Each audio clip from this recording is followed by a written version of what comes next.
Russia's $400 billion pipeline project launch, this coming via oilprice.com. The presidents of Russia and China have officially inaugurated the Power of Siberia national gas pipeline that will eventually deliver 38 billion cubic meters annually to China, with the full capacity to be reached sometime just in 2025. CNPC is actually the China National Petroleum Corporation.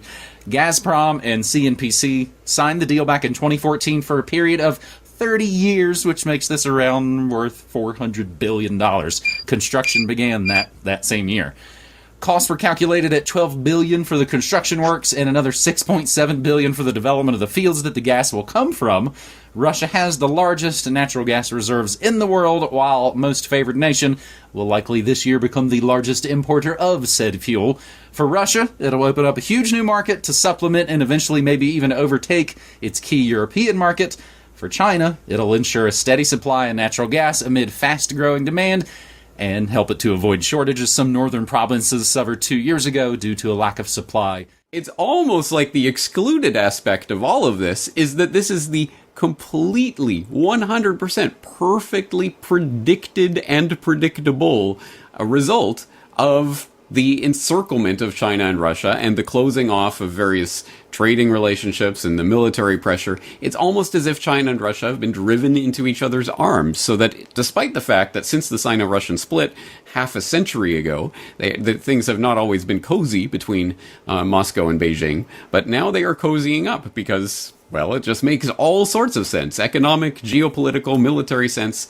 All of it converges on China and Russia. Of course, they have to become partners, and they have to, of course, become the backbone of whatever this alternative structure that's being built up is, BRICS or whatever it ultimately settles out as being. Certainly, Russia and China are going to be a core part of that axis.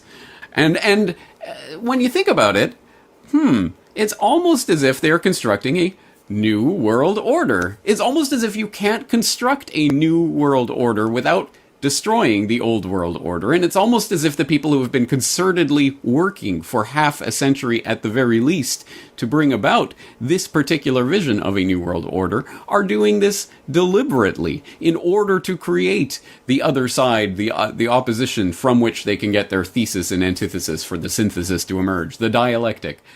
The Chinese represent a proud and ancient civilization which is too proud to bend its knee before an oppressor who wants to rule the world.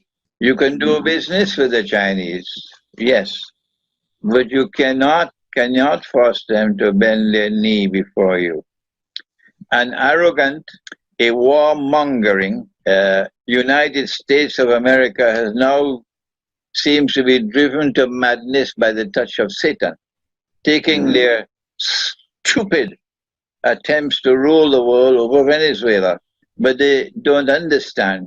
They will never understand because they're devoid of knowledge now. The rest of Europe are laughing at them.